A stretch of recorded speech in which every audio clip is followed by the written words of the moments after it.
자, 시티증권의 보고서를 오늘 들고 와 주셨는데요.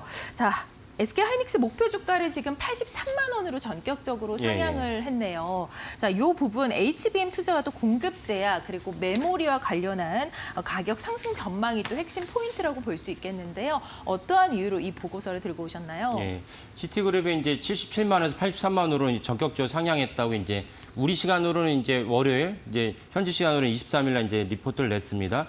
최근에 이제 하이닉스 주가 이제 흔들리면서 많은 분들이 도대체 하이닉스가 슈퍼사이클이라고 얘기하는데 그 정확하게 이제 그 추세가 맞느냐 이런 거에 대해 의문을 갖고 계신 분도 계실 것 같아서 시티그룹이 마침 시의적절하게 이제 보고서를 냈기에 가져왔습니다. 네, 목표가를 상향하면서 또 매출과 영업이익 전망도 올려잡았다고요? 예.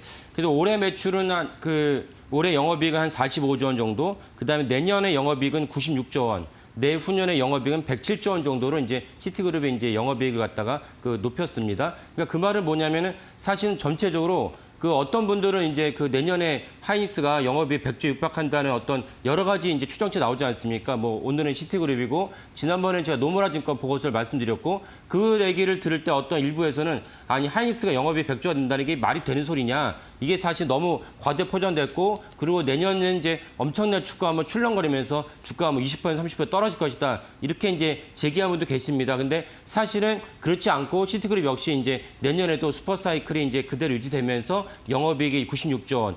내후년까지 이제 영업이익 갖다 100조 원이 넘는 영업이익 갖다가 전망치를 내놨다. 그래서 이 부분을 갖다 보시면서 내년에 이제 하이닉스의 영업이익이 100조 원 육박하는 것이 전체적인 컨센서스이구나. 그런 관점에서 하이닉스를 바라보시는 게 좋겠습니다. 네, 뭐 전망이 긍정적인 것도 좋지만 그 배경이 중요할 것 같은데요. 이 내년과 또 내후년 전망에 대한 배경 어떻게 보고 계실까요? 예, 결국은 뭐 다 우리가 아는 일이지만 그 아는 일을 갖다 시티그룹에 다시 한번 이제 확인했다 이렇게 보시면 되는데 전체적으로 이제 범용 디램, 레가시 디램에 대한 목표가랑 이제 가격이 상승한 이 근본적인 이유는 무엇이면 AI 때문에 이제 HBM 수요가 엄청나게 폭증했습니다. 근데 HBM 수요는 폭증을 하는데 기존에 했던 디램마다 증설하지 않고 있어요. 오히려 기존에 했던 디램의 그 증설 라인을 갖다 HBM으로 바꾸는 바람에 디램의 어떤 공급이 빡빡해졌습니다. 더불어서 이제 다른 방식으로 중국이라든지 다른 곳에서 이제 수요가 생겼기 때문에 더 이렇게 범용 디램의 가격도 같이 올라갔다라고 볼 수가 있습니다. 그래서 시티그룹 역시 동일한 맥락으로 얘기하고 있고요. 시티그룹은 정확하게 뭐라 표현했냐면 내년에 수요가 전체 공급의 60%에 그친다. 이러니까 가격이 상승할 수밖에 없다라고 정확하게 얘기했습니다. 그리고 이제 아까 제가 얘기한 HBM 공급 때문에 이 수요의 어떤 증설이 없는 상황에서 여전히 이제 가격 단가가 높아질 수밖에 없다라고 예측을 했습니다. 그래서 시트그룹의 전망 역시 기존의 어떤 뱅크 오브 어메리카나 기존의 노무라 증권이나 우리나라 뭐 국내 유수 증권사들도 동일한 어떤 증권을 내놓고 동일한 전망을 내놓고 있습니다. 그런 맥락에서 내년과 내후년을 같이 바라보시는 게 좋겠습니다. 네, 좀 눈에 띄는 것이 이제 평균 판매 단가죠. ASP가 또 상향이 나왔다고요? 예, 평균 판매 단가 ASP 역시 원래 시티그룹이 내년에 더 높을 거 생각했던 것이 37%인데 이번 보고서에는 내년에 53%, 근데 낸드 플래시 같은 경우는 내년에는 지금보다 40% 정도 올라갈 거라고 예상했는데 이보다 더 내년에는 더 앞서 나와서 44%. 그러니까 이렇게까지 가격이 뛰면은 사실은 이제 뭐 SK하이닉스를 비롯한 삼성전자가 그 매출과 영업이익이 올라갈 수밖에 없습니다. 그래서 이제 주가도 같이 올라갈 수밖에 없는데 제가 서두에 말씀드린 대로 그리고 어제도 말씀드린 대로 사실은 주가도 올라가야 되는데 주가가 왜 지지부진하면서 심지어 출렁거리냐? 근본적인 이유는 뭐 AI의 어떤 그 버블 이런 것도 있지만 그거보다 더 근본적인 이유는 이제 페드의 금리가 이제 인하하지 어렵겠다.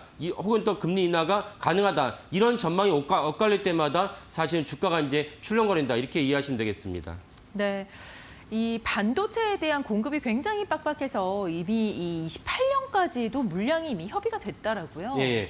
시트그룹 보고서의 특징 중 하나 뭐냐면 28년 물량까지 지금 협의하고 있다. 네. 이 얘기가 왜 중요하냐면은 보통 반도체의 어떤 종목이나 주가를 전망할 때 PER이 아닌 PBR로 삼습니다. 왜냐면은 보통 우리가 3년도에 어떤 영업이익과 매출을 다 끌어와서 해당 종목에 대해서 PER이 높다, 낮다, 그게 더 올라갈 거다, 내려갈 거다 이렇게 전망하는데 반도체는 워낙 이제 그 사이클이 심하다 보니까 3년치를 끌어오기 힘듭니다. 근데 이번에 반도체 슈퍼 사이클 때문에 올해, 내년, 내후년, 그다음 28년까지 이제 시트그룹은 이제 물량 갖다 협상하고 있다라고 얘기하고 있기 때문에 이제는 PBR이 아닌 PER로, 물론 이제 시티그룹 보고서에는 PBR 아닌 PER이라는 말은 없지만은 그러나 다른 방식으로 평가해야 한다는 얘기는 있습니다. 그리고 저도 이제 지속적으로 말씀드렸다시피 이제는 반도체 종목, 메모리 종목에 대해서 평가할 때 PBR이 아닌 PER을 평가한다고 말씀드렸고 시티그룹 보고서도 그런 것과 맥락을 같이 한다라고 볼 수가 있습니다. 그러면 시티그룹이 내년과 내후년에 SK하이닉스의 그 PER이 얼마냐? 내후년의 PER이 4.6배입니다. 그러니까 500 미만이기 때문에 이거 엄청난 저평가다. 그래서 많은 분들이 저한테 뭐 사적으로나 이렇게 공적으로나 이렇게 얘기할 때마다